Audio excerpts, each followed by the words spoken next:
Howdy! How's it going, everybody? I am here with an overview of if you read the title, the Remington 1911 handgun, and you'll see I have it right here. Now I'm just going to do a quick overview for those of you who are interested in a 1911. There are other brands out there. I mean, I think everybody and their mom makes a 1911 nowadays, but this is the one I got, and you know, I got it because Remington was, at the time, a good brand. It was also manufactured in my wife's hometown of Huntsville, Alabama. So that was something I thought was really neat. But let's go ahead and get started right after you smash the like button. Also subscribe for more content coming in the future. I'd really appreciate it. If not, you can double smash the downvote button if you don't like it. Just really let me know here. But with that said, let's take a look. So you'll notice I have this holster here, and there's something special about this holster. It's actually the military issue holster from my wife's grandfather. My father-in-law gave it to me because he didn't have the gun anymore, and I had 1911, and it's just, you know, I like this kind of stuff, but it's really cool. You probably could find similar stuff out there right now. But it's got this little belt clip. Comes down. I'm assuming this is how it works. Comes down and you clip it to your belt here. And that way, when you get ready to unholster the gun, it hangs up on your belt right here, which is nice. So, we have the gun right here, the pistol. Unload it here. So it is a 45 ACP. Holds 7 in the mag and 1 in the chamber. Single stack. You can see I'll just use the other one. You can see the magazine. It's a single stack. It is notched, or actually has numbers. I don't know if you can read it or not, but it does say how many you have or what round you're on as you go through. So if you really get curious, you can pop it out, take a look here, and be like, oh yeah, okay, I got 5 left. Put it back in. If you wanted to fully load it, you could do 1 in the chamber. You rack it slide, get 1 in the chamber, and then pop another one in here, so you have a total of 8 rounds.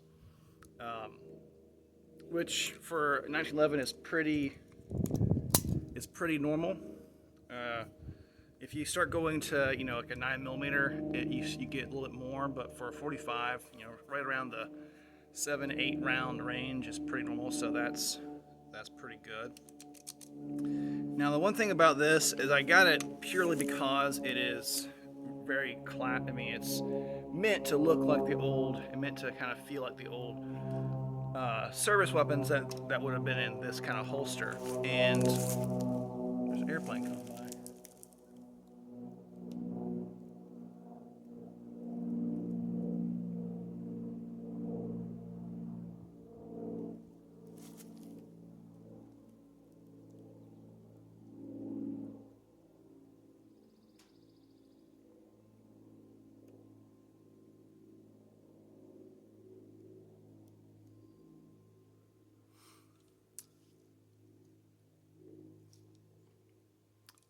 So it's designed to, replicate kind of what would have been in these original service holsters, which I think is really neat, and I like.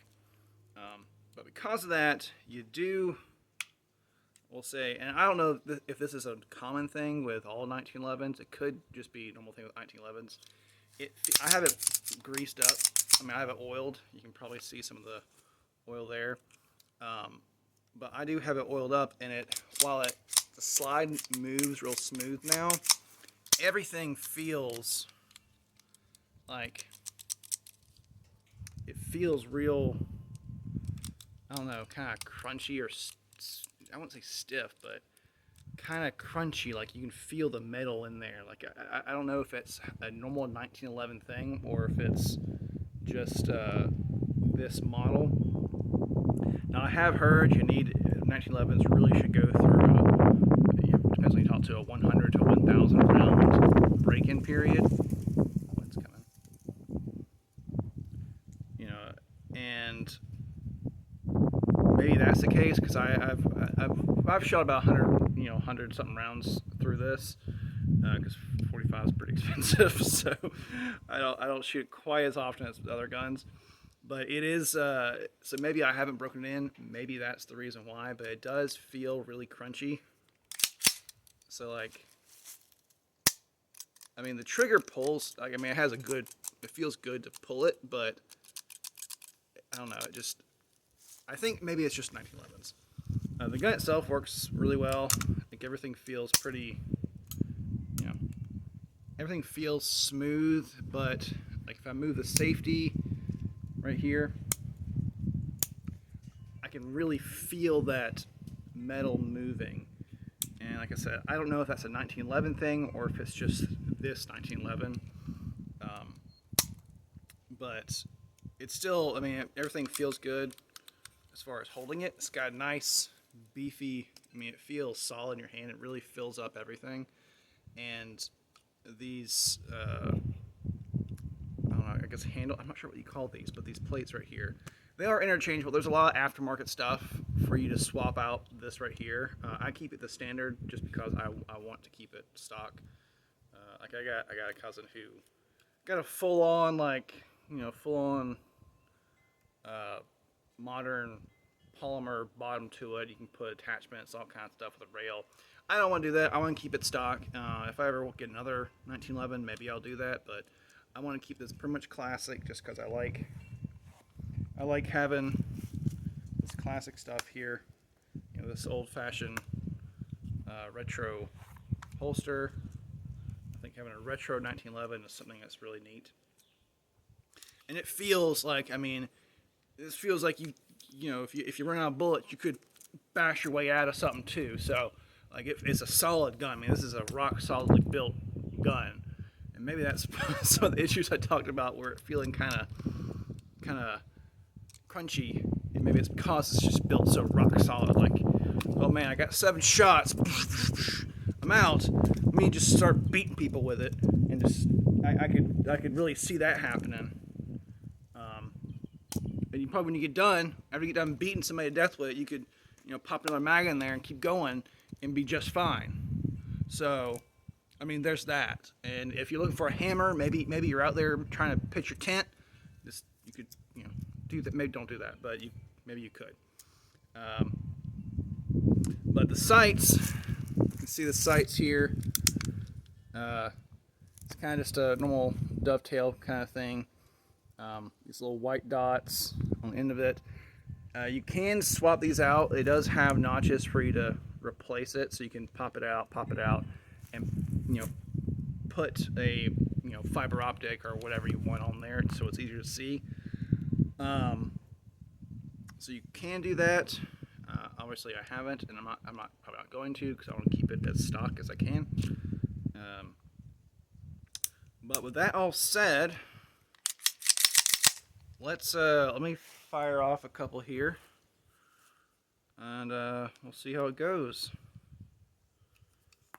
Now, for those of you who are aware of the ammo prices right now, you're gonna feel real sad seeing shooting off like $10 right here. That's okay.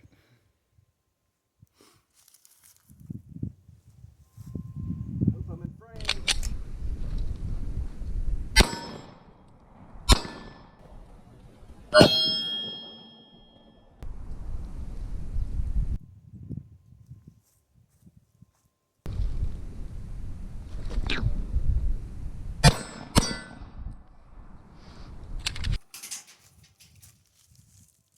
Well, I will say, despite me saying all that crunchy talk, it does feel super good shooting it. And I do think part of that, it comes from the fact that it's so solidly built.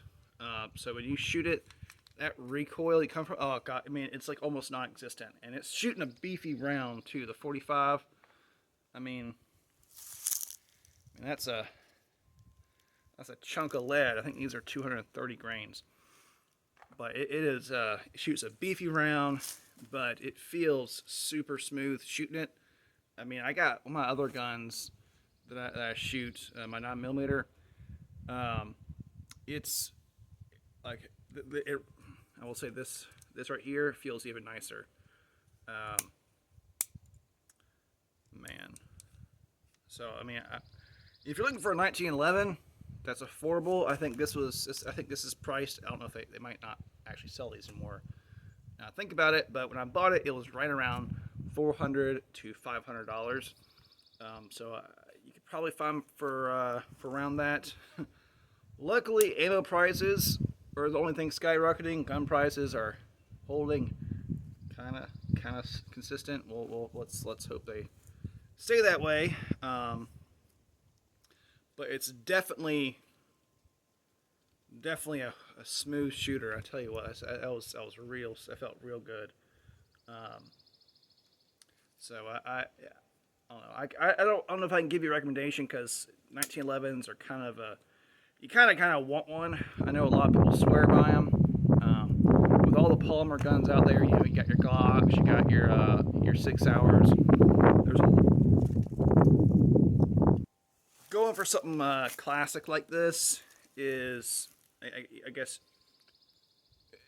it takes a certain type of person.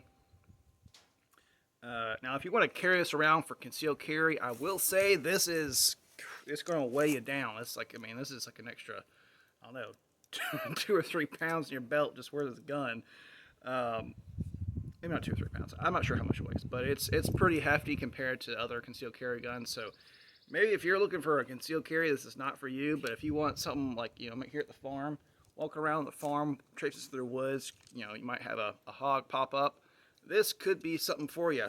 That's definitely a good use for it. You know, a bedside gun, also not a bad idea. 45 will definitely hurt somebody. But I don't know if you're looking for a concealed carry, maybe not this one, but for, you know, for a farm gun, or for maybe a, you know, home defense gun, not a bad idea. I don't know. But I'm just some guy on the internet making a quick review of a Remington 1911. Take that for what it will, for what you will. If you enjoyed this, please do hit subscribe and the like button. Comment below if this helped you out, or if also let me know if you know, when I talked about the crunchiness, if that's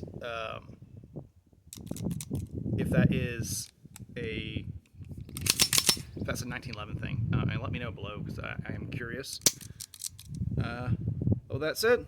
I'll see you next time. Hope you enjoyed it. Peace.